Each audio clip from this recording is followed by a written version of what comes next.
Bem-vindo aí, Luiz. Bem-vindo, Lucas.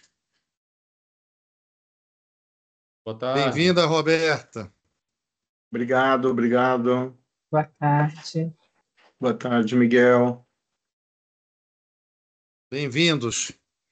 Nós vamos começar em 2 minutos, tá? Só para permitir aqui as pessoas entrarem e já começamos, tá bom? Ok. Estamos muito animados e motivados aí com o webinar de hoje, hein?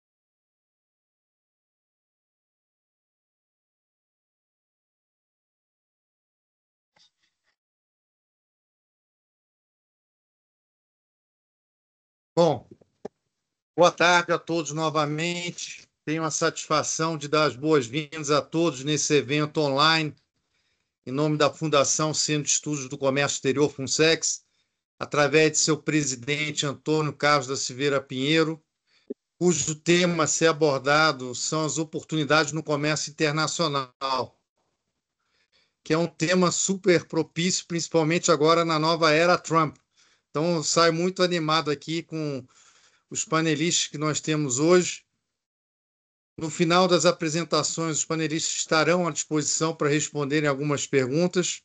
Sintam-se à vontade de fazer as perguntas pelo chat. Meu nome é Miguel Lins, hoje serei o mediador deste evento, exerço atualmente a vice-presidência da FUNSEX, think tank focado em comércio exterior. Hoje participam conosco nesse webinar os palestrantes, né? O professor Lucas Ferraz, foi secretário de Comércio Exterior do Ministério da Economia no governo federal e secretário estadual de Negócios Internacionais do governo do estado de São Paulo. Hoje é diretor do Centro de Estudos de Negócios Globais da FGV e muito nos honrou também com a sua participação no Conselho Superior da FUNSEX. Participa aqui também conosco a doutora Roberta Portela, que também é professora, ela é vice-presidente da Comissão de Comércio Exterior da OAB São Paulo, que também nos apoia hoje aqui neste webinar, né? Ela é consultora da Szymanowicz Advogados e é professora da FGV. E participa aqui também o Dr. Luiz Carlos Szymanowicz, superintendente de Compliance, Governança e Risco da FUNSEX. Ele é presidente da Comissão de Comércio Exterior da OAB e sócio fundador da Szymanowicz Advogados, né? Então, eu vou convidar aqui o Luiz Szymanowicz para abrir aqui o evento, Luiz, e fazer as honras da casa. Perfeito, Miguel. Obrigado aí pela apresentação dos nossos ilustres convidados e vamos desejar aqui que a gente tenha uma tarde, um final de tarde proveitoso aqui e acho que é um tema do momento. Eu brinquei na última sexta-feira, acabei encontrando o professor Lucas Ferraz, pessoalmente, e que nós fomos agraciados nessa pauta, e eu posso falar tanto o FUNSEX como a nossa Comissão de Comércio Exterior da OAB, porque além da reforma tributária, que é uma pauta vigente, esta questão toda internacional, com a origem nos Estados Unidos, no presidente Trump, mas para que a gente tenha uma coisa positiva, eu ia perguntar ao professor Lucas Ferraz, que ele não dorme há dias aí, enfrentando todos os jornais, jornalistas aí, cobrindo o tema com a proficiência que lhe é peculiar. Professor Lucas Ferraz, o que nós temos nesse cenário, a sua contextualização e que oportunidades nós podemos vislumbrar no comércio internacional? Bom, boa tarde a todos. Obrigado, Miguel, pelo convite. Em nome de quem eu cumprimento todos os diretores, né, e autoridades relacionadas à Funsex, meu querido amigo Luiz Carlos, minha querida amiga Roberta Portela também aqui conosco. Isso aqui é uma honra estar aqui com vocês. E dizer que a pergunta do Luiz talvez seja a pergunta de $1 milhão, né, Luiz? Tá bem difícil a gente conseguir acompanhar, né, o que está acontecendo no mundo hoje. A cada minuto é uma novidade diferente. E a gente fica aqui fazendo as contas, né, para ver o que pode sobrar para nós, onde o Brasil pode se beneficiar, onde o Brasil perde. Enfim, né, realmente é um cenário que eu acho que poucos acreditavam, né, há um tempo atrás, que pudesse ser de fato concretizado. Claro que já se antevia algum tipo de política mais protecionista, né, do lado do presidente Trump, mas acho que ninguém imaginou que a gente ficaria hoje numa situação ainda mais complicada sob o ponto de vista de aumento tarifário, não só do que foi o Trump 1, evidentemente, mas o que foi o próprio Smoot-Hawley Act em 1930, né? Hoje, com as tarifas atuais, os Estados Unidos têm uma média tarifária que está acima de 20%, né, que foi o pico tarifário que nós tivemos lá em 1930. Então, de fato, é uma situação inusitada e, como sempre, né, crise, como diria o provérbio chinês, também pode significar oportunidade, e é isso que a gente tem que estar olhando, né, nesse momento, sobretudo quando a gente fala, né, do setor privado, né?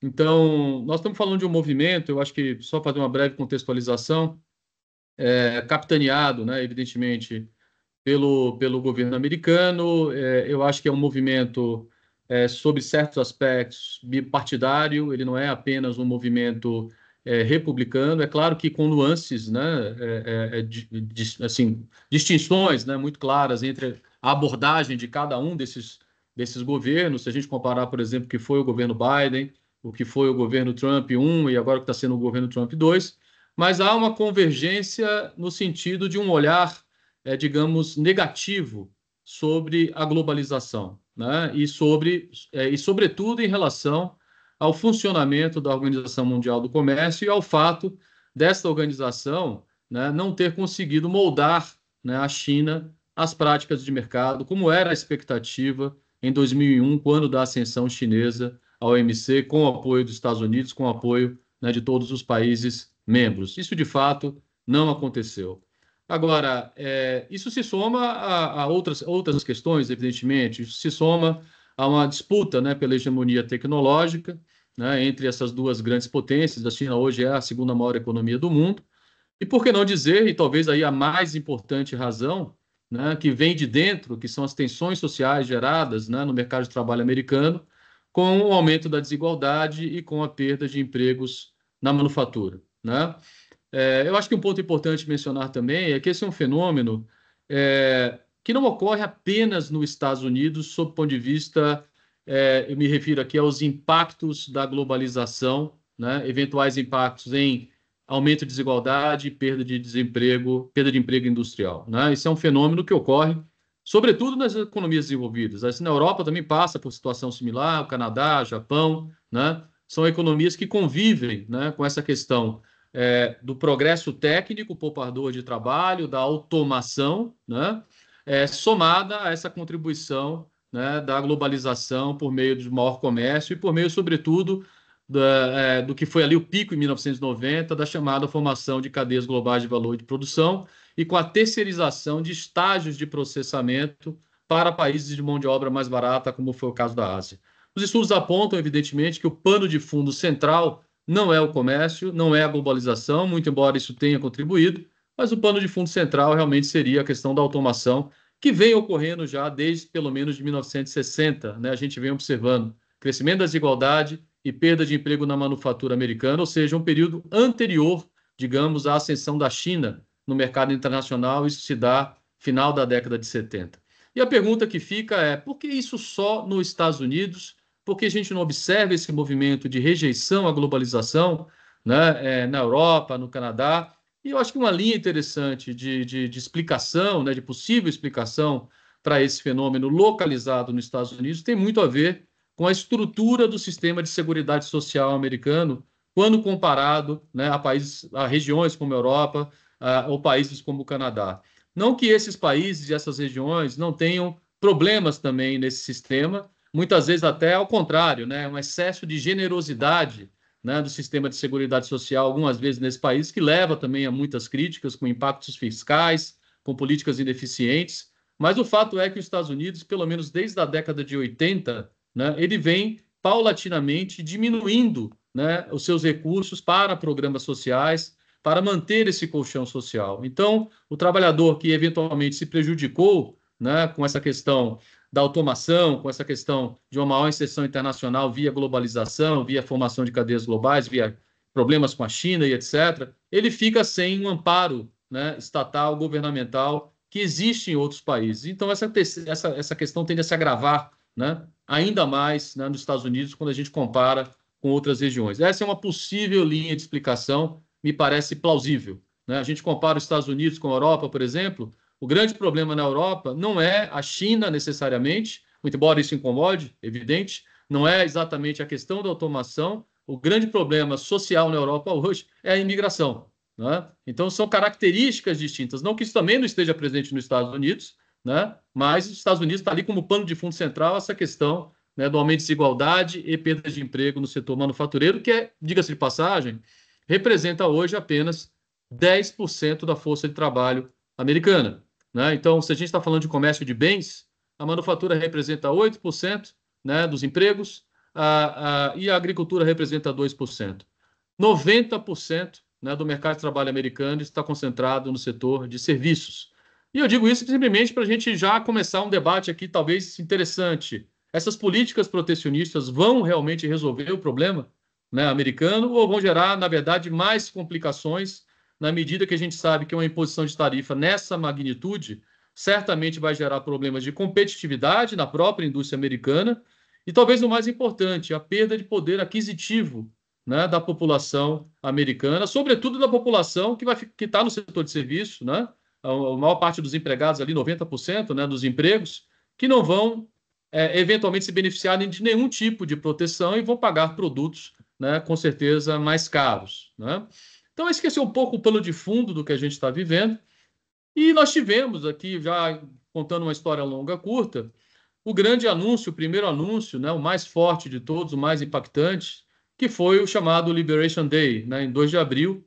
Tivemos ali o anúncio de tarifas, das chamadas tarifas recíprocas, né, as tarifas que o presidente Trump vinha, né, anunciando que colocaria, né, na sua visão, os Estados Unidos vem sendo, digamos, de alguma forma, não vou usar o termo aqui, a tradução direta do que ele fala, mas é como se o resto do mundo estivesse aproveitando, né, dos Estados Unidos de maneira ilegal, de maneira oportunista, né, e com tarifas maiores que as cobradas pelos Estados Unidos, ignorando, de certa forma, o processo histórico que levou a essa foto que nós temos hoje, né, desde o GATT em 1947 até a última rodada de comércio, que foi a rodada do Uruguai, que, a propósito, em 2026 fará 40 anos, né, que foi iniciada em Punta del Este em 1986. Teremos aí 40 anos da última rodada de comércio exterior, né? Então, ignorando esse processo, ignorando que o próprio Estados Unidos consentiu, né, com essa dinâmica, né, e se beneficiou, acima de tudo,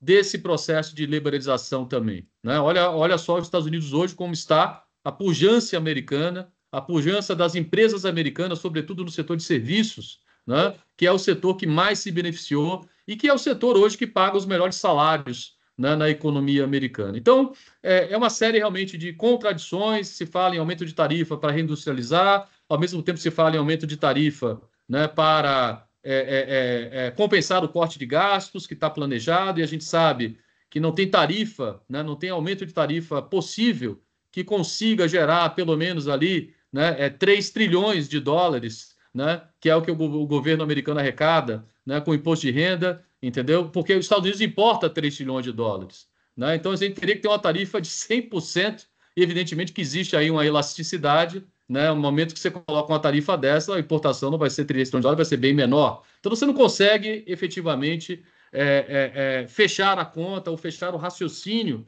que estaria por trás dessa questão. Se fala aí também em proteger ou minorar a questão do déficit comercial.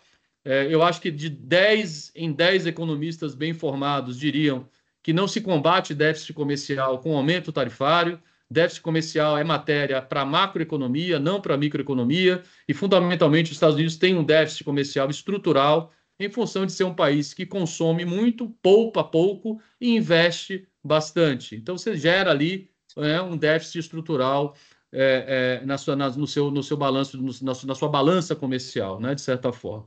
Então, são questões realmente que dificilmente serão resolvidas pelas tarifas. Agora, vamos falar das oportunidades, quer dizer, estamos aí nesse cenário ruim, mas o fato é que em 2 de abril abriu-se, né, essa oportunidade para, digamos, abriu-se essa oportunidade, eu quero dizer, para o Brasil, eu vou explicar por quê. Mas foram colocadas as tarifas recíprocas, o Brasil ficou com 10%, a tarifa basal, né? Europa ficou com 20%, China ficou com 34%, países pequenos da Ásia ficaram com 60%, Vietnã, Camboja, Bangladesh, Indonésia, ou seja, ilhas, inclusive inabitadas, também foram tarifadas. Quer dizer, um festival de movimentos discricionários, sem nenhum tipo de técnica, sem nenhum tipo de embasamento minimamente científico para fazer o movimento que foi feito. Fato é que naquele retrato, né, eu venho dizendo isso já há algum tempo, o Brasil ele até poderia se beneficiar, né? Vamos lembrar que os Estados Unidos é o maior destino das exportações industriais brasileiras, né? Exportamos ano passado 32 bilhões, né, de dólares em produtos manufaturados para o mercado americano. Isso compreende 80%, né, de tudo que nós exportamos, né, para a economia americana no ano passado, né? Então temos um comércio intra-indústria muito importante com os Estados Unidos, e uma vez que competidores importantes como a própria União Europeia, como o próprio Japão, como a própria China, né, estariam em desvantagem relativa em relação ao Brasil, isso poderia abrir uma janela de oportunidade para a exportação de produtos, né, da nossa indústria. E aí eu faço um recorte aqui, sobretudo quando a gente fala, né, de produtos têxteis, vestuário, couros, aquela época, justamente pelas tarifas exorbitantes que foram colocadas em países asiáticos que exportavam, né, boa parte da sua pauta comercial para os Estados Unidos nesses setores, né? Então, havia ali uma expectativa, né, de que o Brasil poderia até se beneficiar sob o ponto de vista setorial. E logo em seguida veio, em função das existências do setor privado, né, da iminência eventual até de uma crise financeira, chegou-se a falar disso, né, global, em função da confusão que foi gerada, das distorções dos fluxos de comércio, dos fluxos financeiros, né, que essas tarifas causariam, um racha interno na própria equipe de governo. Nós presenciamos discussões públicas, né, acaloradas, para usar um termo mais gentil, né, entre o Elon Musk e o Peter Navarro, que é o guru de comércio, né, do presidente Trump. Então, assim, todo aquele movimento gerou, né, essa meia volta a volver, né, não integralmente, mas colocando agora todos os países do mundo no nível basal de 10%, e o recrudescimento da guerra contra a China. Então, os Estados Unidos hoje tem uma tarifa contra a China de 145%, né? E a China impôs uma tarifa de 125%. Isso, nesse patamar, eu diria, segundo aqui as nossas simulações, isso representará uma queda de mais de 90% do comércio bilateral entre China e Estados Unidos. É próximo àquilo que os economistas chamam de tarifa proibitiva, né? Onde você inviabiliza as trocas comerciais. E aí vem a pergunta também importante, quer dizer, como é que o Brasil fica posicionado nesse cenário? Assim como no cenário anterior, a gente não observa grandes movimentos sobre o PIB agregado brasileiro.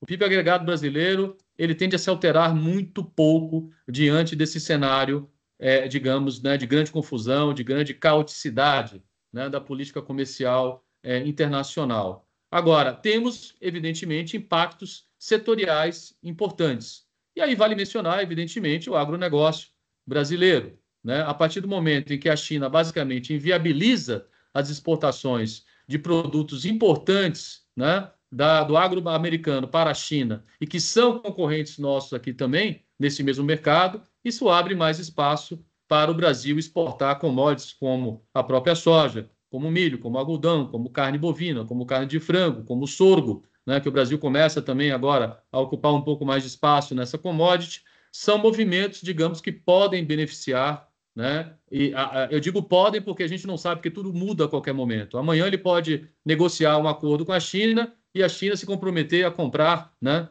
commodities agrícolas americanas, né, como foi feito no Trump 1, muito embora no Trump 1 a China disse que ia comprar e acabou não comprando, e o Brasil se beneficiou anyway, né? Então, mas tudo isso está no radar, evidente, tudo isso representa um cenário de incerteza, né, como eu venho colocando, mas na foto atual, o fato é que isso pode ser favorável para o agronegócio brasileiro. E aí, sob o ponto de vista da indústria, você fala, bom, sob o ponto de vista da indústria, a coisa ficou um pouco inferior, né, ficou um pouco mais complicada, porque os nossos grandes concorrentes, à exceção da China, estão pagando a mesma tarifa, né, que o Brasil vai pagar de 10%. Nesse cenário, eu diria o seguinte, algo que passa talvez um pouco despercebido. Quem seriam os grandes ganhadores dessa guerra comercial até o momento, né? Vamos lembrar que Canadá e México, de certa forma, foram poupados, né, minimamente dessa confusão que aconteceu com a reciprocidade, né? O que aconteceu até agora com o Canadá e México basicamente, o que aconteceu para o mundo inteiro são tarifas de 25%, né, no comércio de automóveis, aquelas que não estejam, né, de acordo com as regras do USMCA, tá? E as tarifas de aço e alumínio também, que valeu para o mundo inteiro. Nesse cenário, onde o resto do mundo fica com 10% across the board, China fica com tarifa de 145%, isso não é um cenário ruim para México e Canadá, né? E a tendência é que o Brasil encontre mais acesso ao mercado em Canadá e México em função do maior dinamismo que essas economias terão exportando para o mercado americano em função delas sofrerem relativamente menos barreiras de acesso e serem sócias do USMCA, apesar da confusão ensaiada pelo Trump, né, com este acordo que ele próprio renegociou em 2020. Mas fato é, né, que os modelos apontam maior dinamismo para Canadá e México, puxando exportações brasileiras, né, para esses mercados de destino. Lembrando que, pelo menos até ontem, setores como têxteis, né, couros, vestuário, também poderiam encontrar oportunidades melhores no mercado americano em função dos 145% de tarifa de importação para a China, que é um grande fornecedor também, né, desses produtos no mercado americano. E até ontem, pelo menos, havia ali a detecção de oportunidades de exportação para os Estados Unidos também, de equipamentos elétricos e eletroeletrônicos, que são produtos também que a China exporta, né, para os Estados Unidos, né, e o Brasil também exporta, ainda que em menor volume, e esses produtos também poderiam ser beneficiados. Mas ontem mesmo, muito em função do impacto que isso teria, né, para o consumidor americano, o presidente Trump ele retrocedeu. Então, computadores, smartphones, telas planas, circuitos integrados, né, tudo isso agora voltou às tarifas MFN que prevaleciam, que eram tarifas muito baixas, né? Lembrando aqui que 50%, né, dos smartphones consumidos no mercado americano são iPhones, né? E 80% desses iPhones têm origem na China, né? Então, dá para entender a sensibilidade que isso teria, sob o ponto de vista político, para o presidente Trump, para o consumidor americano, da noite para o dia está pagando o dobro ou mais que o dobro num iPhone, né, comprado nos Estados Unidos que vem da China. Então, esses produtos por hora, né, eles foram isentados, né? Então, a gente tem aí oportunidades, finalizando aqui, né, sumariando, oportunidades do agro na China, certamente, né, e oportunidades nesse cenário, eu diria que interessantes no mercado americano do setor têxtil, do setor de couros, né, do setor de vestuário, tá? E, eventualmente, máquinas e equipamentos, dependendo do tipo, né, daquilo que não tenha ficado de fora do anúncio, né, eletroeletrônicos declarados pelo presidente Trump ontem. E chama a atenção novamente, né, das oportunidades que podem surgir também, e aí de forma generalizada, no mercado canadense e no mercado mexicano. E aí eu finalizaria da seguinte forma: o momento atual é um momento de apetite, de aumento de apetite comercial pelo resto do mundo, né, que está sofrendo, digamos, uma pressão enorme, né, um aumento da incerteza enorme sobre o que vai acontecer, né, no mercado americano e os produtos que podem ser ou não vendidos lá, e sobre se vai investir nos Estados Unidos, se não vai investir nos Estados Unidos, ou seja, está uma grande confusão. Isso faz com que o apetite pela diversificação de parceiros comerciais aumente, né? E aí eu quero me referir. o Brasil, o Mercosul, melhor dizendo, tem um acordo já em negociação com o Canadá, né? Que vai ser um país que vai se beneficiar, certamente nesse cenário, se esse cenário realmente vingar. O Brasil tem pelo menos 3 acordos com o México, né? Temos o ACS 55, que é o acordo automotivo, temos o ACS 53, que envolve outros bens, temos o 54, que é o guarda-chuva, né? Que cobre todos esses acordos. Enfim, o Brasil pode, de alguma forma, também ampliar a sua lista, né, de linhas tarifárias nesses acordos e ter mais proximidade com o mercado mexicano. Eu acho que isso é um movimento que certamente já está no radar do governo, né, e pode significar oportunidades concretas também. E por que não mencionar, evidentemente, o acordo Mercosul-União Europeia? Aqui a gente está falando de um cenário, né, muito de América do Norte, em função dos movimentos que estão lá acontecendo nesse momento, mas é importante lembrar que as chances do acordo Mercosul-União Europeia ser internalizado nas instituições europeias no ano que vem, e a minha visão é de que a probabilidade aumenta muito. Quer dizer, isso não significa que a França vá passar a apoiar o acordo. Eu não acredito que a França vá mudar a posição dela, não. Mas vai ser muito difícil a França encontrar mais 3 países, né, para que com ela some 35% da população europeia e consiga bloquear, né, a aprovação da parte comercial do acordo no Conselho Europeu, que quando você faz esse splitting, vota a parte comercial separado da parte política, a aprovação é por maioria qualificada. E no Parlamento Europeu, a aprovação é por maioria simples. Então, eu entendo que nesse cenário de maior complexidade, as chances do acordo Mercosul-União Europeia ser aprovado é muito grande. E nós estamos falando de um acordo que pode aumentar a nossa corrente de comércio com a União Europeia, que é o nosso segundo maior parceiro comercial, e que cria de largada um mercado de 718 milhões, né, de consumidores, e consumidores, boa parte deles, né, em países desenvolvidos. Esse é um mercado que pode gerar, digamos, em termos de exportação e importação adicionais,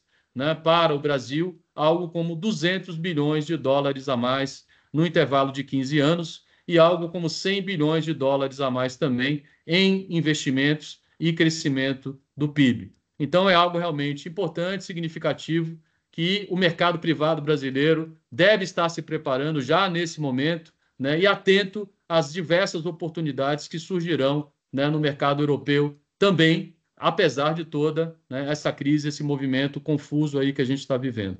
Então, eu acho que eu fico por aqui, né? Acho que a ideia é a gente conversar mais, bater um papo mais, né, aberto aí com os nossos, enfim, participantes também, e fico aqui à disposição. E agradeço a oportunidade mais uma vez. Parabéns, hein, Lucas? Excelente a tua apresentação. Fiquei muito bem impressionado. E eu vou quebrar aqui o protocolo, Luiz, mas é fundamental que eu acho que tem um ponto aqui que eu queria aproveitar aqui o Lucas, que é o seguinte, Lucas, saiu no Wall Street Journal, usando o Brasil como exemplo de economia fechada, onde dizia assim que o Brasil, em 1980, a indústria representava 36% do PIB. E agora ela representa 14% do PIB. E que isso, efetivamente, né, a princípio, não poderia não ser uma boa política para os Estados Unidos em fechar a economia, né? Eu queria aproveitar isso tudo que você colocou aqui com maestria e ter a tua visão sobre isso. Olha, sem dúvida, né? Quer dizer, o Brasil ele foi a economia, né, que mais cresceu no mundo entre 1947 até 1978. Né, o Brasil cresceu uma taxa anual ali da ordem de 7,2% ao ano, que era justamente um período onde o Brasil se industrializava, né? O Brasil praticou políticas de substituição de importação nesse mesmo período, e tínhamos ali os voos de galinha, né? O Brasil crescia bastante, depois caía, aí tivemos lá um milagre, né? O Brasil cresceu a taxas ali de 10% ao ano, quer dizer, movimentos interessantes, mas fundamentalmente o driving para aquele movimento, né, estava muito relacionado à transição, eu diria, de um país, né, que era um país agrário, né, no começo, lá em 1947, anos 40, e que passou a ser um país urbano, né?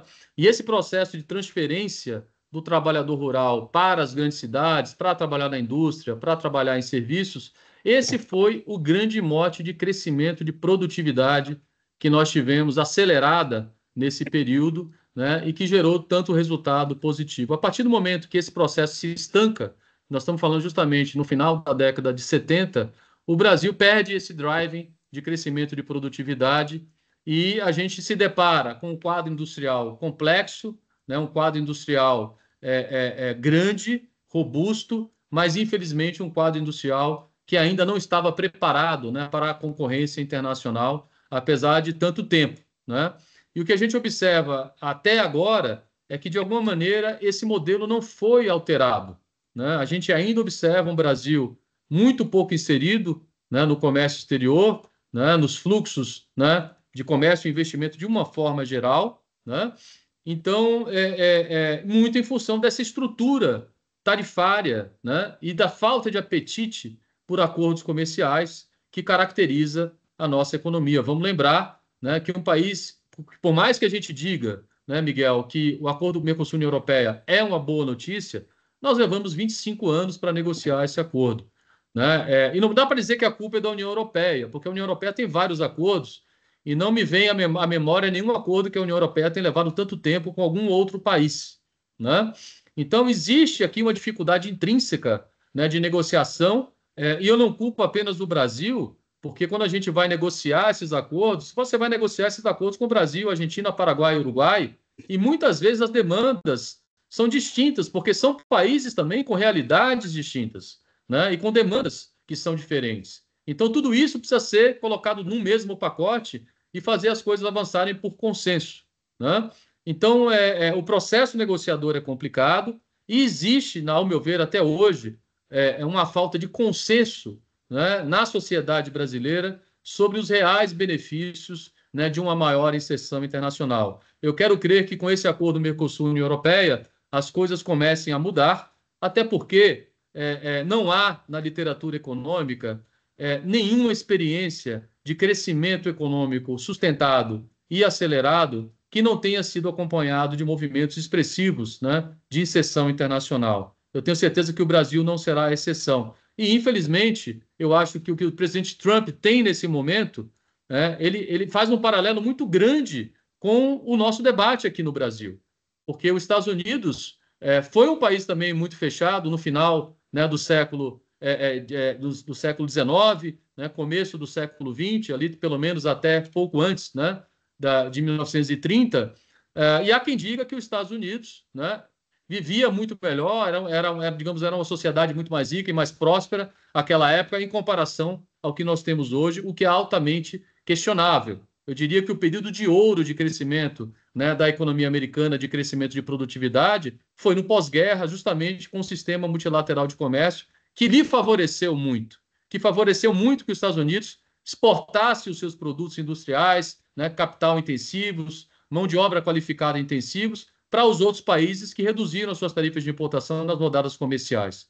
Então, os Estados Unidos talvez tenha sido o país que mais se beneficiou nesse período. Então, acho que guarda um paralelo, né, com o que nós estamos, com o debate que nós temos aqui no Brasil, porque ainda há muita gente que defenda, né, que o Brasil deveria voltar para o modelo, né, dos anos 50, dos anos 60, né, e confundindo eventualmente causa e efeito, né? Ou seja, correlação com causalidade. Esse é o ponto. Perfeito, Lucas, obrigado pelas colocações aí. Eu acho que está sendo excelente aqui para todos. Estou vendo alguns comentários aqui dos nossos participantes, e era uma questão que você acabou tocando, quer dizer, além da questão americana, da questão União Europeia-Mercosul, que eu acho que é realmente uma oportunidade, e acho que se abriu espaço aqui, pelo menos descortinou alguns horizontes para que as pessoas as empresas pudessem prestar atenção, e aí já fica a minha provocação que eu vou fazer para a doutora Roberta, que é de outros blocos, né, como o Canadá, como o México, direto ou indiretamente, quer dizer, oportunidades que o Brasil possa ter, né? Estamos aqui diante de um célebre economista, que é o professor Lucas, então não posso deixar de lembrar a frase do professor Delfim Neto, né? Continua em voga cada vez mais aquela frase do Delfim, que exportar é o que importa, né? Então, acho que estamos novamente vivendo um momento, você deu um histórico muito bacana dessas últimas décadas, e talvez a gente não tenha visto um momento tão especial como esse que se desenha. E aí, Roberta, a minha provocação, diante das considerações que o professor Lucas Ferraz fez para nós, como você vê as empresas comerciais, importadoras, exportadoras, tem uma mensagem até aqui da diretora do CCX, aqui presente conosco, como Da você vê... presidente Damares.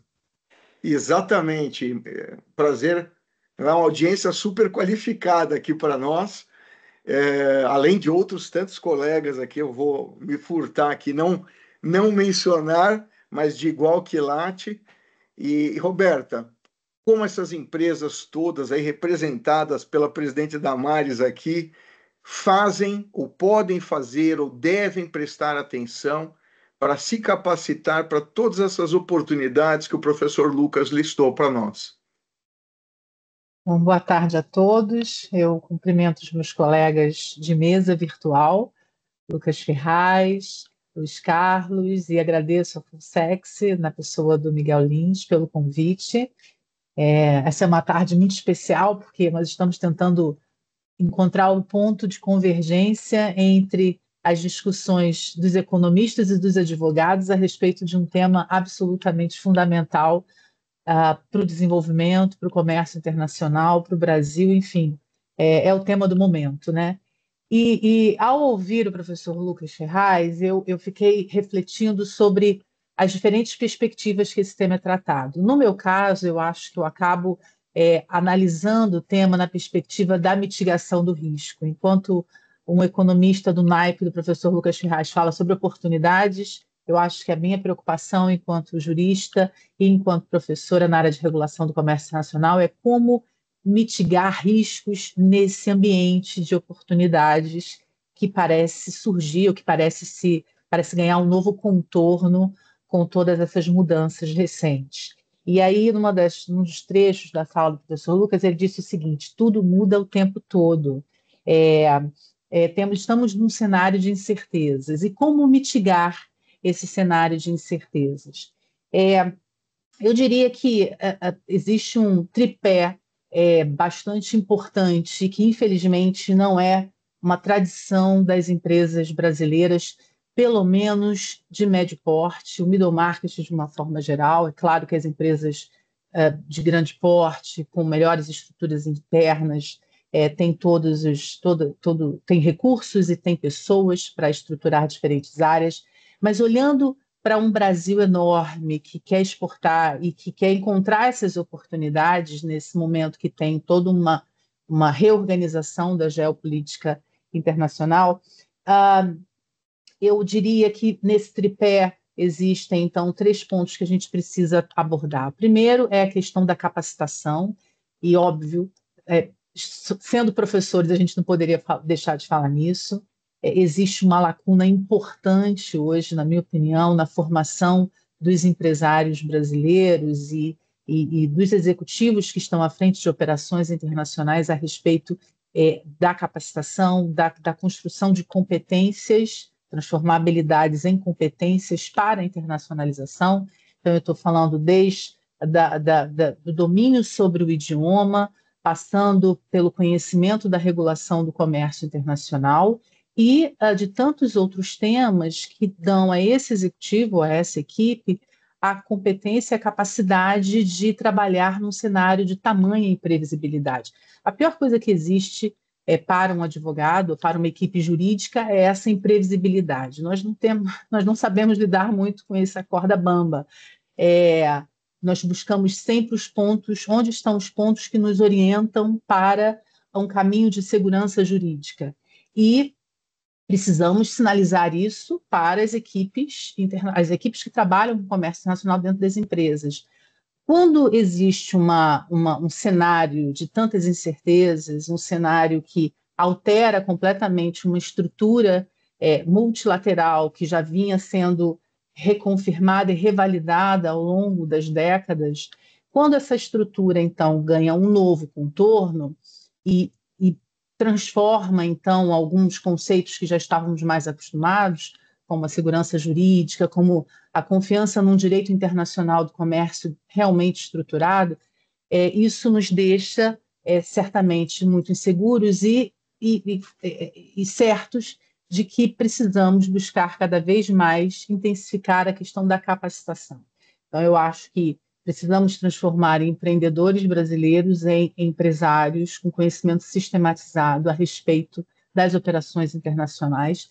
Acho que a Funsex, e aí vou tomar liberdade aqui, Miguel Lins, acho que a Funsex faz isso muito bem, através dos seus cursos, através dos seus programas de treinamento. Então, que bom que existe a Funsex e tantas outras bandeiras na área de educação para isso. E os dois outros pilares que eu diria que são fundamentais e que também fazem parte de uma profissionalização maior das empresas que operam no comércio internacional seria a questão da estruturação de uma boa governança e de um bom programa de compliance. A governança no sentido de uma estruturação de comitês de assessoramento. Então, onde estão esses especialistas, onde estão os economistas que podem, de fato, participar ou ocupar essas cadeiras nos conselhos das empresas de uma forma geral, democratizando e internacionalizando o Brasil de uma maneira mais efetiva, mais capilarizada e considerando diferentes níveis de desenvolvimento dessas empresas para que elas possam internacionalizar com segurança. Então, eu acho que estruturar governança, entender que governança não é um tema somente para as sociedades anônimas, mas num país onde nós temos o maior número de empresas reguladas sob o tipo societário da sociedade limitada, por que não trazer para a sociedade limitada boas estruturas de governança, dando a essas sociedades capacidade de fazer ter uma melhor previsibilidade, mitigação de risco, e mais do que isso. Isso a gente vê muito no dia a dia da advocacia internacional. Essas empresas estando prontas para a atração de investimentos, sabendo que fundos estrangeiros e empresas estrangeiras, de uma forma geral, buscam aportar capital em outros ativos que sejam transparentes, que estejam comprometidos com várias regras de governança, que nós vemos classicamente nas sociedades anônimas, obviamente em especial as abertas, mas isso não é muito comum nas sociedades limitadas brasileiras. Então, eu acho que a governança deveria ser um tema melhor estruturado em empresas de todos os tipos. E, por último, eu diria que um bom programa de compliance. É claro que um bom programa, um trade compliance, um programa de compliance que mitigue risco, que cuide da questão da ética, mas também da supervisão e da parte toda relacionada ao cumprimento de todas as etapas de uma operação internacional, isso acaba poupando o judiciário de uma infinidade de processos e melhora as relações internacionais como um todo, à medida que nós conseguimos estabelecer fluxos mais contínuos e mais consistentes de operações internacionais. A gente consegue esvaziar um pouco o contencioso, tanto judicial quanto administrativo, à medida que temos operações melhor estruturadas e supervisionadas. Então, é outro tema que no Brasil também parece novo, que é curioso. Por que não as empresas buscam saber ou adotam o trade compliance como uma iniciativa de mitigação de risco e de controle das suas operações internacionais? Então, eu diria que, mais do que nunca, precisamos navegar nesses três pilares. E aí, já para passar a palavra, devolver a palavra para o Luiz Carlos, eu não posso deixar de dizer sobre a importância ou os holofotes que agora são jogados novamente sobre a importância da solução alternativa de controvérsias. eu particularmente venho falando muito sobre esse tema nos últimos 10 anos, talvez, sobre mediação, arbitragem e negociação, inclusive nessa audiência que eu já vi que tem alguns mediadores, colegas, árbitros, sempre foi absolutamente importante para o comércio internacional esse tema, por conta da celeridade, por conta da confidencialidade, no caso da mediação, por conta do custo, por conta da escolha sobre a lei aplicável, uma série de temas que são importantes para estruturar melhor essas relações privadas. Mas eu diria que nesse cenário que o professor Lucas Ferraz nos trouxe, nos ensina sobre essa questão da imprevisibilidade, tudo muda a todo tempo, né? Essa frase ficou ótima, foi a que mais me chamou a atenção sobre tudo isso, porque não tem como pensar em relações longevas, contratos de longo prazo, num cenário de absoluta imprevisibilidade.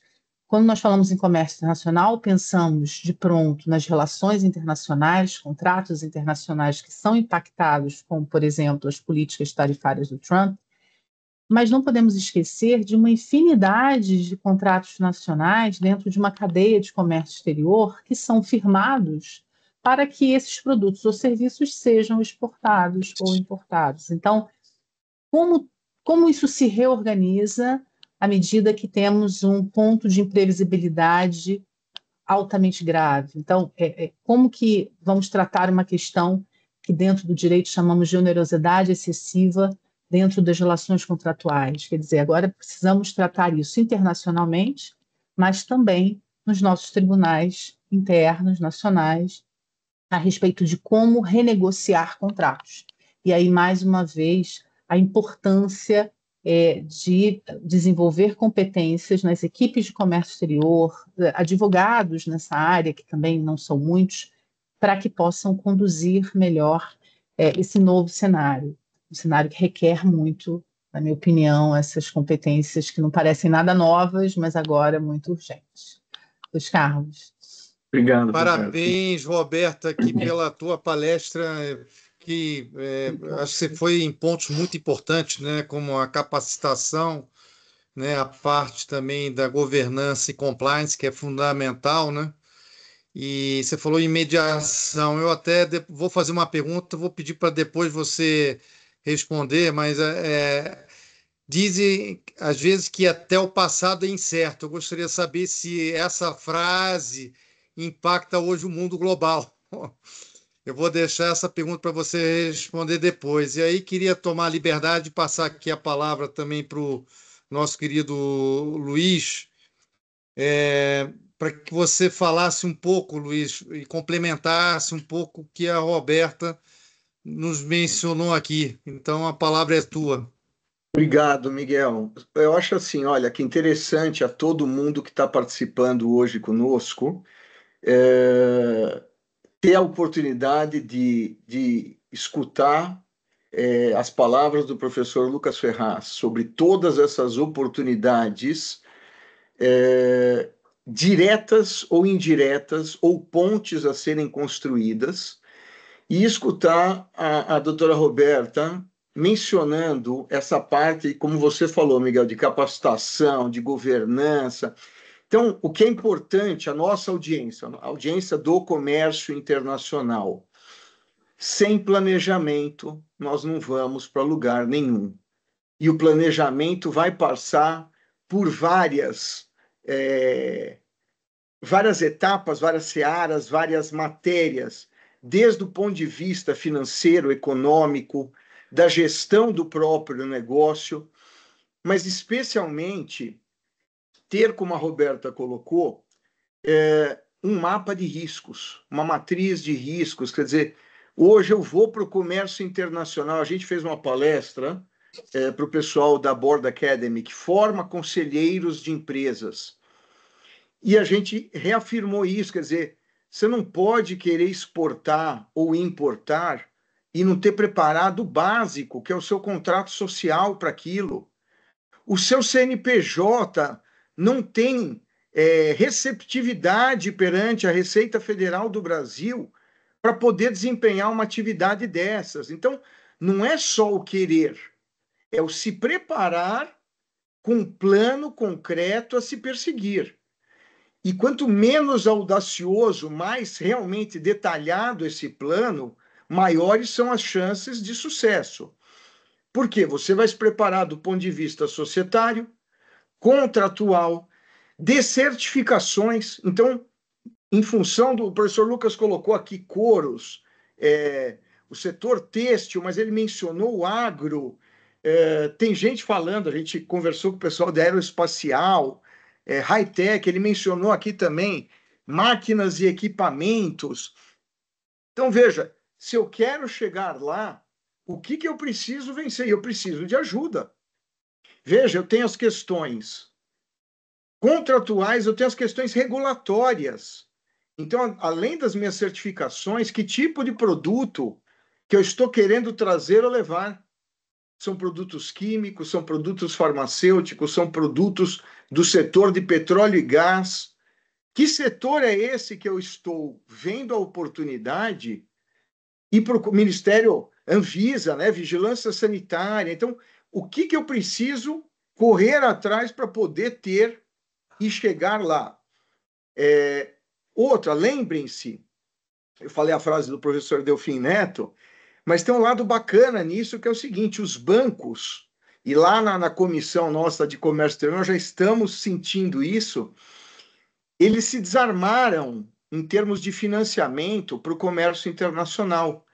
Isso voltou a ganhar uma relevância e holofotes dos bancos, porque eles entenderam o seguinte: com essa mexida geral, mais reforma tributária, onde as pessoas vão ter que refazer todo o cálculo que elas tinham dos próprios produtos, da produção. Como é que eu faço agora para financiar isso tudo? Então, também vai ser uma oportunidade para o mercado de capitais para suprir essas necessidades. Agora, é o que a Roberta coloca, que sem transparência, sem compliance, sem governança, sem você ter um mínimo, você não vai conseguir acessar isso, você não vai conseguir realizar. Então, eu vejo assim, a oportunidade de quem quer fazer negócio é de se estruturar, capacitar, fazer um planejamento pormenorizado, cobrindo com um especialista cada uma dessas áreas, com o que você vai ter grande sucesso. Até se me permitir, Miguel, até antes da resposta da Roberta, eu queria ter cutucado o professor Lucas Ferraz, que foi uma das personagens mais importantes, se não a mais importante, no Ministério da Fazenda, na construção do acordo Mercosul-União Europeia, e para colocar também mais um ingrediente aqui para a nossa audiência, que é a parte do ambiental, que agora também, quer dizer, a partir do ano que vem, salvo o maior juízo, professor, nós já temos exigência de CBAM, aquelas certificados de descarbonização, então uma série de regras para que essas empresas também possam chegar no mercado europeu. Eu queria algum comentário seu a respeito disso também. Sem dúvida nenhuma, é um tema, Luiz, importantíssimo, né? Isso me remete, inclusive, à discussão do PL da retaliação, né, que foi recentemente aprovado, e muita gente achava que a raiz do PL da retaliação tinha a ver com Trump. Na verdade, o PL da retaliação, a origem dele é exatamente no pacote verde europeu, chamado Green Deal, né, com o Deforestation Act, né, com a questão do CBAM, que é o mecanismo de ajuste de carbono na fronteira, né, due diligence nas cadeias, né, de produção, ou seja, uma série de burocracias que podem ainda ser colocadas, né, no resto do mundo para que países como o Brasil coloquem os seus produtos, né, nesse mercado.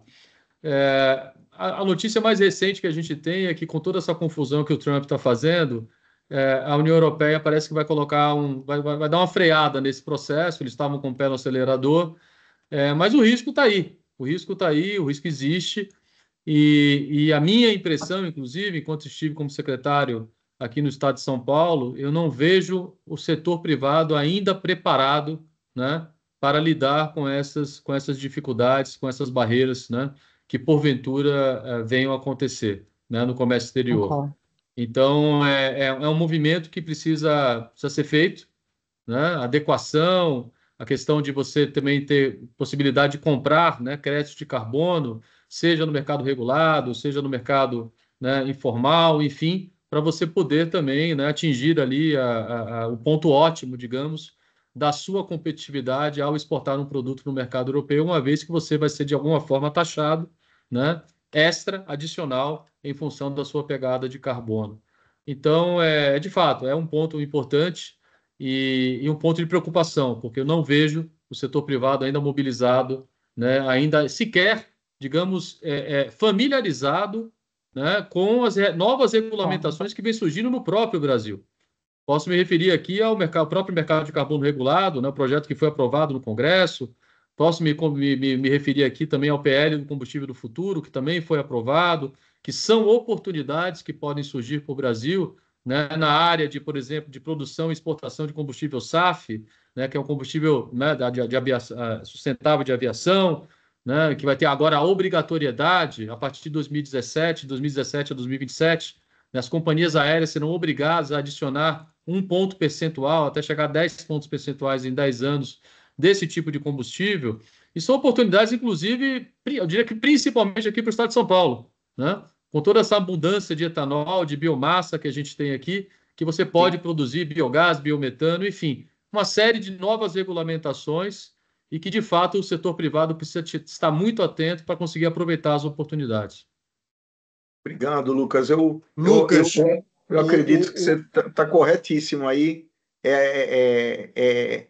A oportunidade está aí. Quer dizer, quem quiser se mexer, se capacitar, você tem um mercado enorme. Você deu uma variedade de segmentos, né, que proporcionam essas oportunidades. Miguel, por favor. não, então, o Veloso, presidente da Bimar, queria fazer uma pergunta aqui para o Lucas. Eu queria passar aqui para o presidente Veloso poder fazer a pergunta, Veloso. Está nos ouvindo bem, Veloso? Tô ouvindo sim. Boa tarde a todos aí. Obrigado, Miguel. Bom, parabéns aí pelas todas as palestras, tudo que a gente ouviu aqui, realmente altíssimo nível. Eu queria fazer uma pergunta para o Lucas. Lucas, bom, nós já no passado, quando você esteve lá na CSEX, nós tivemos várias discussões sobre esse sistema de tarifas. Eu queria falar um pouquinho sobre competitividade, né? A gente sabe, você melhor do que eu, melhor do que todos, que o Brasil e o Mercosul têm as tarifas todas fora de lugar, né? Então, só para dar um exemplo, aquele que eu mais conheço, que é o do meu setor, o nosso setor ele tem uma tarifa efetiva um pouco acima de 7%. Ele era de um pouco abaixo de 9%, aí veio aquela redução tarifária, o governo atual retornou 10%, mas bens de capital e EBIT não, né? Então, nós temos uma tarifa efetiva em torno de 7%. Enquanto que os nossos insumos, a gente tem... Eu estou dando o exemplo que eu conheço mais, mas isso vale para toda a indústria de transformação, hein? A grande maioria. O Brasil ele protege muito as matérias-primas e a indústria de base, né? Então, o que acontece? Nós temos uma tarifa efetiva de insumos da indústria de transformação da ordem de 18%, né? Então, aquilo que a gente discutia há alguns anos atrás era exatamente isso, né? Tudo bem, reduzir a tarifa do produto final, mas como é que fica a cadeia produtiva, né? Como é que fica se eu tenho insumos, por exemplo, eu vou comprar uma matéria-prima no Brasil que, em média, é 50% mais cara do que a matéria-prima que o meu concorrente compra lá fora, como é que a gente vai conviver nessa situação? Aí, a pergunta que vem agora é o seguinte, o que o Brasil deveria fazer, né? O que o Brasil deveria fazer? Você coloca oportunidades, nós temos oportunidades, mas temos muitos riscos também. Nós temos riscos de desvio de comércio, e no caso nosso, que o maior destino das exportações de máquinas é os Estados Unidos, são 25% das nossas exportações são dos Estados Unidos, eu fiquei menos competitivo ainda em relação aos americanos pelos 10%. Sem contar a questão do desvio de comércio e nós tínhamos uma guerra comercial com a China, agora a gente tem com os Estados Unidos, né? Agora os Estados Unidos têm uma guerra com a Europa, com o Japão, com a Coreia, com outros produtores de bens manufaturados, né? Então, quer dizer, nós temos uma oportunidade, mas do outro lado a gente tem um grande risco. Eu acho que, inclusive, no risco, eu colocaria o agro, porque o agro está quieto por enquanto, mas na minha opinião, toda essa mexida do Trump é para fazer um acordo comercial com a China, aonde vai entrar produtos agrícolas, e aí o Brasil pode perder com isso. Então, dentro desse tema, Lucas, o que você aconselharia como os formadores de opinião nessa bagunça toda que está instalada? Como é que nós deveríamos fazer o nosso approach para melhorar a nossa competitividade? Obrigado. Em termos de tarifa. Em termos de tarifa. Obrigado. Porque o tema é amplo, né? Mas não, eu agradeço, Veloso, a sua pergunta, dizer que é um prazer estar interagindo aqui com você novamente, deixar aqui o meu registro da capacidade, né? Da competência que o Veloso tem, né? De conseguir tocar a BIMAC, sempre muito vocal, sempre muito atento ali às questões que interessam, né? Ao setor especificamente.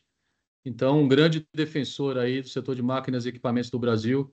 Então, muito me honra, Veloso, estar falando com você aqui novamente, estar tentando aqui responder a sua pergunta, que é uma pergunta extremamente importante, né? E aí eu vou dizer o seguinte, você falou do desvio de comércio, você está coberto de razão, né? Tudo mais constante, se a coisa ficar nessa foto que está, com a tarifa de 145% contra produto chinês, eu não tenho nenhuma dúvida que isso vai gerar um excesso de oferta brutal, né, no mercado internacional, e esse excesso de oferta terá que ser absorvido, né, por vários outros países, e o Brasil não é exceção nessa lista. O Brasil vai ter que ser, né, vai ser alvejado de alguma forma. Mas a gente não sabe exatamente quanto, né, e nem quando isso começa a acontecer, mas certamente, perdurando esse cenário, é o que deve acontecer. Eu estava mais preocupado, até, Veloso, com isso, eu estava menos preocupado, na verdade, né? Quer dizer, mais até, no primeiro cenário. E por que eu estava mais preocupado no primeiro cenário? Porque no primeiro cenário ele taxou toda aquela turma da Ásia que fazia circunvenção para os Estados Unidos, né? Agora ele não taxou. Então é possível, né, que esse excesso de oferta, né, que vai ser gerado continue indo para esses países e atingindo o mercado americano de alguma forma. Mas dado o volume, né, das exportações chinesas, né, dada a tarifa proibitiva, vai sobrar alguma coisa para nós também, possivelmente. Então, esse é um dado da realidade. Eu acho que qualquer pessoa de bom senso, né, não refutaria essa possibilidade como uma possibilidade concreta. O que me preocupa no que está acontecendo atualmente? Você tocou no tema da competitividade, né? E você falou em duas questões, né? Você falou de tarifa efetiva, né? Que é o que importa no final das contas, né? Quer dizer, se você tem insumos que são mais caros, né, do que o seu bem, o bem que você produz, não é ela jusante, a sua proteção efetiva não vai corresponder à tarifa nominal que foi colocada lá para te proteger. Então, esse é um ponto fundamental. Qualquer movimento tarifário, né, de reestruturação tarifária, ele deve observar, né, a questão da escalada tarifária, né? Ou você reduz para todo mundo, né? Já tivemos essa discussão várias vezes, né, em Brasília, ou você não escolhe um setor único exclusivamente para ser reduzido, que aí realmente fica uma coisa muito injusta. E sob o ponto de vista, inclusive, da alocação de fator, né, a melhor coisa é você fazer horizontal, né, porque você não privilegia um setor em detrimento do outro. Mas tem um outro ponto também, Veloso, que remete a essa discussão, quando você fala de matéria-prima, e aí isso também já me preocupa de antemão, é a questão da aplicação desmesurada de medidas antidumping, né? Quando a gente fala principalmente de matéria-prima. E eu sempre gosto de lembrar o seguinte, olha, gente, aqui ninguém está aqui falando, né, um economista, um professor teórico, maluco, que não sabe como é que funcionam as coisas, que fica aí contra dumping. Antidumping, ele foi feito para ser seguido. O Brasil é signatário do acordo de antidumping da OMC, né? Isso é toda uma matéria que é regulamentada e muito clara aqui no Brasil, e é um mecanismo que tem que ser utilizado para proteger a indústria. Não tenha dúvida disso. Agora, a minha preocupação, sobretudo quando a gente fala do governo atual, eu vejo um excesso, né, de aplicação dessas medidas, sobretudo quando a gente fala de matéria-prima, que, em última instância, vai comprometer toda a competitividade dos elos ajusantes, inclusive de máquinas e equipamentos. Máquinas e equipamentos é um dos setores mais vitimizados sobre né, quando a gente fala de antidumping, que sofre mais com as medidas antidumping que são aplicadas no Brasil nas matérias-primas. Então, de fato, há aí uma questão a ser observada, temos um problema de desvio de comércio que tem que ser endereçado, mas a gente não pode utilizar essas medidas sem parcimônia, sem critério e, mais ainda, sem uma visão de como isso vai impactar toda a competitividade da indústria brasileira. Eu acho que falta essa visão holística do governo. O governo não tem tido essa visão holística.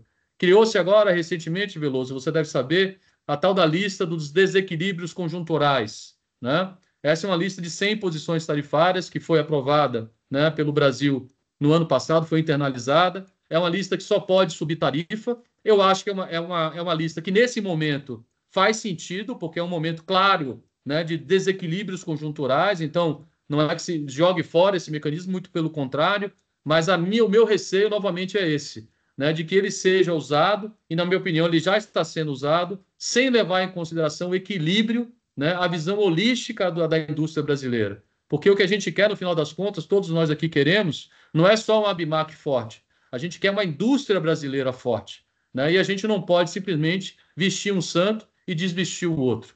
Então, acho que o meu recado aqui final é esse. Tenho essa preocupação, Veloso, você está correto, e tenho dúvidas se o governo realmente não vai errar a mão e acabar piorando ainda mais a situação para a indústria brasileira, com excesso, né, digamos, um ativismo, né, acima do que seria necessário nessas questões de aumento de tarifa, sobretudo de matéria-prima.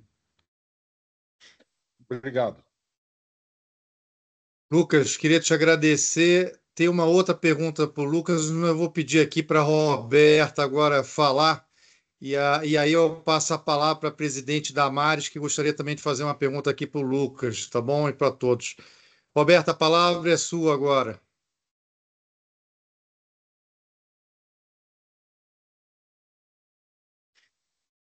O microfone está fechado, Roberta.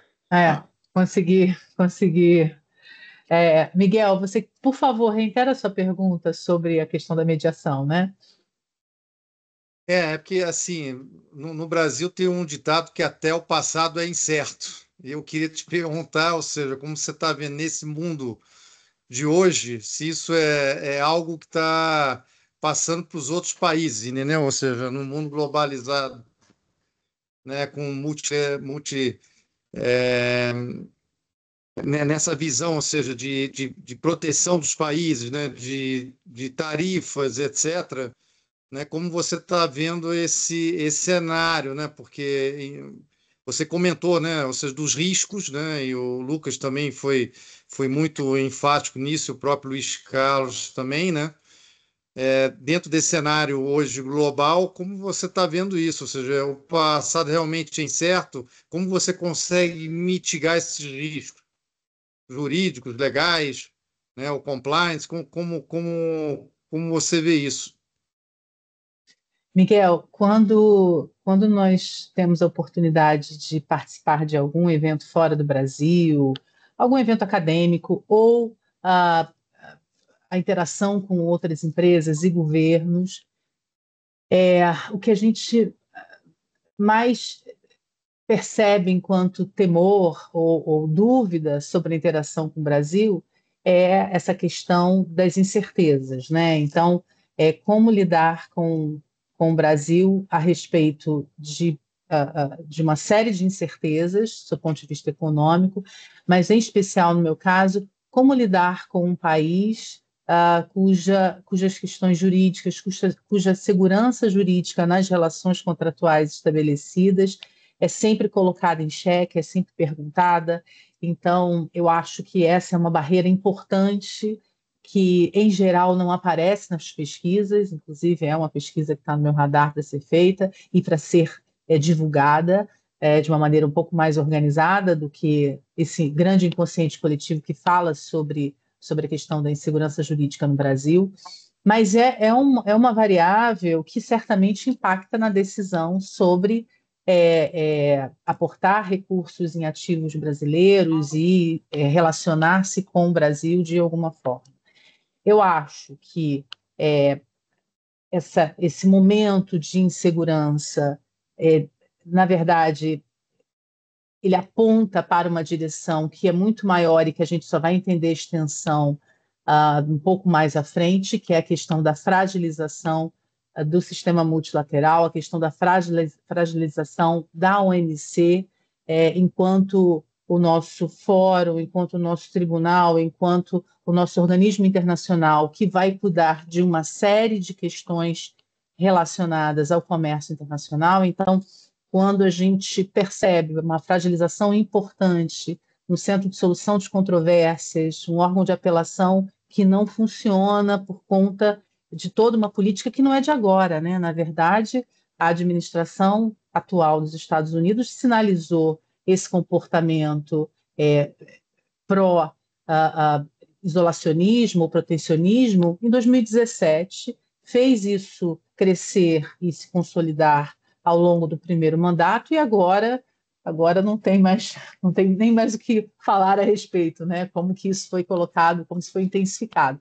Mas o fato é que o travamento do próprio Centro de Solução de Controvérsias da OMC, por conta das decisões do primeiro governo Trump, de uma certa forma, ou eu diria que foi definitivo, foi absolutamente impactante para o comércio internacional por conta dessa insegurança gerada a respeito dos próprios compromissos com a OMC. Então, se nós tínhamos nos compromissos com a OMC, por exemplo, o professor Lucas Ferraz estava falando sobre as medidas antidumping, sobre esse desequilíbrio, sobre essa intensificação da aplicação das medidas, sem considerar uma estratégia como um todo para o país, e mais do que isso, e por vezes de uma maneira até abusiva. Como que isso vai ser medido ou tratado se nós não temos mais esse caminho? Então, o governo atual já falou em algumas entrevistas, porque nós vamos recorrer ao OMC. Sim, me diga o próximo passo disso.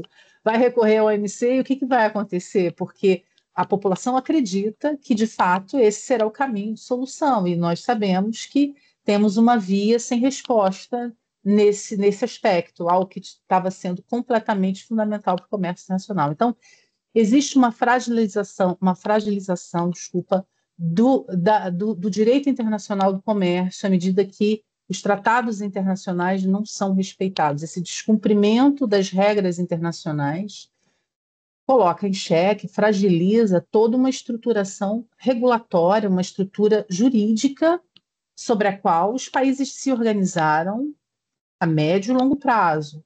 Então, e para o Brasil, que já tinha uma leitura no mercado internacional de um país com insegurança jurídica, com uma falta de previsibilidade, e isso afastava uma série de investidores para o Brasil, eu acho que isso se intensifica muito. E quando abordo essa questão, claro que trago a importância de mitigar esses riscos a respeito da adoção dos métodos alternativos de solução de controvérsias, porque aí nós conseguimos falar no mesmo nível e regular de maneira privada as regras que vão ser utilizadas para aquela relação contratual, sobretudo quando essa relação contratual se torna um conflito. O problema, Miguel, é que no Brasil somente as empresas de grande porte estão preparadas tecnicamente para assumir compromissos arbitrais, por exemplo, em termos financeiros e em termos técnicos. São assessoradas por grandes escritórios de advocacia, têm recursos para isso. Mas, de novo, eu penso que todos nós aqui estamos sempre empenhados em ver uma internacionalização de grande porte do Brasil. E isso envolve empresas de diferentes tamanhos, que não têm acesso nem à técnica, nem aos recursos financeiros para a adoção desses métodos. Então, o que a gente mais encontra no dia a dia da advocacia são empresas brasileiras que assinam contratos internacionais com compromissos arbitrais, por exemplo, em câmaras importantes, cujas custas são caríssimas, e, em razão de um determinado conflito, elas não conseguem levar adiante o tratamento daquele conflito. E o contrato, então, não é cumprido e também não é cobrado, ou seus direitos não são levados a um juízo arbitral e também a uma câmara de mediação. Então, eu acho que no momento de incertezas, a gente precisa de aumento dessas incertezas com um país que já gerava essa insegurança toda. Acho que o momento é de buscarmos acessar essas estruturas, esses institutos jurídicos que nos colocam numa posição mais de pares com empresas estrangeiras na regulação privada dos direitos e obrigações estabelecidos. Muito obrigado, Roberto, aqui pela tua explanação. E como você comentou, e o Luiz também, né, as empresas precisam se planejar para isso, né? Tem que ter um planejamento, né? Então, é um ponto extremamente relevante, né? Para eu poder finalizar, Damares, eu queria deixar, então, você fazer a pergunta aqui para os palestrantes, para a gente poder depois finalizar esse evento.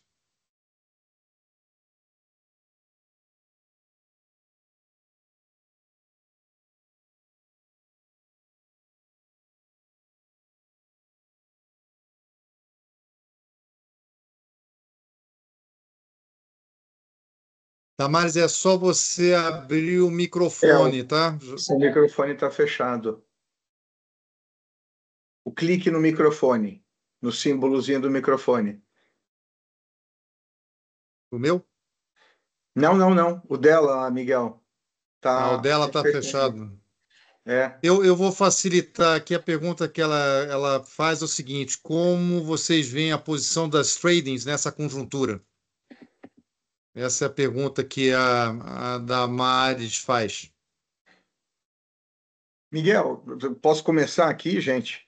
É assim, estamos falando de coisas, um capítulo à parte, né? As tradings, grande parte delas, como a Roberta colocou, equiparadas a essas empresas enormes exportadoras ou importadoras, capacitadas do ponto de vista técnico, mas veja que bacana, mesmo as tradings, que acabam tendo um foco um pouco mais acentuado ou não em alguma matéria, ou em alguma área de comércio, inclusive elas vão acabar tendo que fazer este dever de casa que o professor Lucas mencionou. Veja, eu estava importando, eu estava exportando, seja produtos manufaturados ou agro, né, ou commodities, o mapa mudou, o mapa está em movimento, né? Então, como é que eu faço nesse planejamento para me adequar do ponto de vista de tarifa, do ponto de vista de oportunidade de mercado, de ocupar uma posição que não existia, e eu vou ter que ser um desbravador para poder construir essa ponte, do ponto de vista de planejamento tributário com a reforma tributária, e mais a parte de transfer price.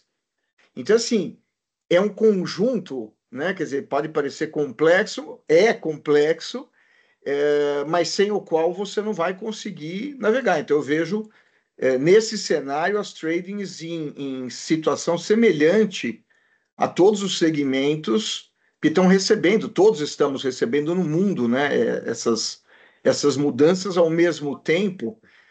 E acho até que uma possibilidade seja, eu tinha anotado aqui para perguntar para o Lucas isso, talvez as oportunidades de acordo, o Lucas já falou em outras oportunidades disso, bilaterais, né, com países específicos. Então, às vezes, esta costura jurídica econômica com esses países pode fazer a diferença nesse cenário. Lucas. Você fala acordo bilateral, em que sentido, Luiz? Entre países como Vietnã e Brasil, Japão e Brasil, não necessariamente os multilaterais. A questão é que o acordo bilateral no Mercosul não é possível, né? Você tem que fazer o acordo Mercosul com esses países, né? Eu tive, claro, não sou da área tributária, não sou um especialista, né, em temas aí desse tipo de burocracia, mas eu tive alguma inserção nesse tema das trades enquanto estive como secretário, né? E pude constatar ali eu diria, a falta de adequação, né, do arcabouço regulatório que rege as trading companies hoje no Brasil, né, que é um arcabouço extremamente antigo, né, e que não faz jus, na minha opinião, à importância, né, desse setor para a economia brasileira. Então, nós tentamos fazer alguns avanços, tivemos vários embates com a Receita Federal, né? A minha impressão pessoal é que a Receita Federal vê o setor, de certa forma, com muita desconfiança, né? Não sei se com razão ou sem razão, mas eu acho que talvez remeta um pouco aqui a Roberta estava falando, da questão da governança, que talvez ainda não seja uma governança muito bem feita dessas empresas, né? A questão da transparência, tudo isso gera uma relação muito ruidosa, né? Com a própria Receita Federal do Brasil. O que, para mim, é uma pena, porque, na verdade, se trata de um setor fundamental quando a gente fala de aumento da nossa inserção internacional, sobretudo quando a gente está falando de pequena e média empresa, né? Então, ao mesmo tempo, o Brasil é um país um pouco assim, né, dos contrastes e das inconsistências de discurso e prática. Então, o que mais a gente observa em Brasília são os policymakers, são os políticos, todos eles defendem a maior inserção internacional da pequena e média empresa brasileira. Mas eles ignoram completamente o papel das trading companies como catalisador desse processo, né? Então, a gente tentou fazer vários movimentos em Brasília, infelizmente, não houve tempo necessário para fazer os avanços, né, importantes, e é isso, quer dizer, é uma relação que ainda acho que é muito conflituosa e que poderia ter um espaço enorme, né, digamos aí, para a gente melhorar essa legislação, essa regulamentação e tornar as trends mais efetivas e fazer aquilo que elas foram talhadas para fazer, né, que é aumentar a participação das pequenas e médias empresas no comércio exterior. Ó, Rita Campagnoli, nossa amiga, companheira, sócia aqui, representando também a Associação Comercial de São Paulo. Você queria falar, né, Rita? Você quer fazer? Vamos, mais uma, Miguel, só? Vamos lá, Rita. Vamos, para finalizar, até a Damares queria fazer um comentário. Então, por favor, Rita.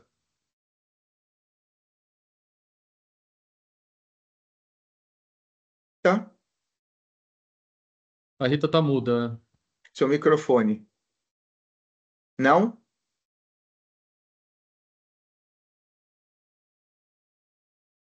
Coitada, Não. infelizmente não está conseguindo. Uma pena. Tenta escrever, Rita, talvez, não sei. Damares queria comentar. Miguel, desculpa, porque eu estava no telefone com a senhora Damares e eu não consegui escutar. Para habilitar o microfone da senhora Rita? Isso? Isso. Só um instantinho. Por favor. E da presidente Damares. Libera as duas, por favor. Da Rita foi. Agora Só clica aí. Tem que abrir. Tem que clicar em abrir. Lá em cima, do lado da opção da webcam, que tem uma câmera. Aqui. Agora foi. Isso, pronto. Bom, quero cumprimentar todos. Fechou. Enfim, a Roberta, o Luiz, o Lucas, enfim, tudo que eu ouvi faz todo sentido, e eu queria só corroborar o que o Lucas comentou. Nós tivemos agora, com a reforma tributária, uma solicitação que foi feita, que estava sendo feita desde 2018, com relação à operação das tradings, das comerciais exportadoras e importadoras, que é a consolidação de cargas, ou seja, eu tinha que consolidar obrigatoriamente as cargas de exportação em recinto alfandegado. Isso correspondia, pelo cálculo que eu fiz, em torno de 4% do valor da mercadoria, conforme o lote e tudo mais. Quer dizer, aquilo que você comentou com relação à falta de atenção, vamos chamar assim, para não dizer um termo pior, com relação aos comerciais, é fundamental. Eu tenho sido, sim, desde muitos anos atrás, uma interlocutora das entidades das quais eu faço parte, com o governo federal, com a Receita Federal, justamente buscando a facilitação e um melhor entendimento do trabalho que é feito pelas comerciais. E a gente tem conseguido, muito a duras penas, uma abertura, né, no sentido de que elas são efetivamente as introdutoras das pequenas e médias empresas no comércio exterior, né? Então, uma vez mesmo me comentaram o que era o nosso trabalho, o que é que nós fazíamos. Quer dizer, total falta de conhecimento, né? E, enfim, do trabalho que é realizado pelas comerciais. A Damares está aí, é minha colega de CCX, né? E que sabe muito bem também por tudo aquilo que nós já passamos. Então, eu só queria fazer esse comentário e cumprimentá-los a todos pelo evento, que foi fantástico.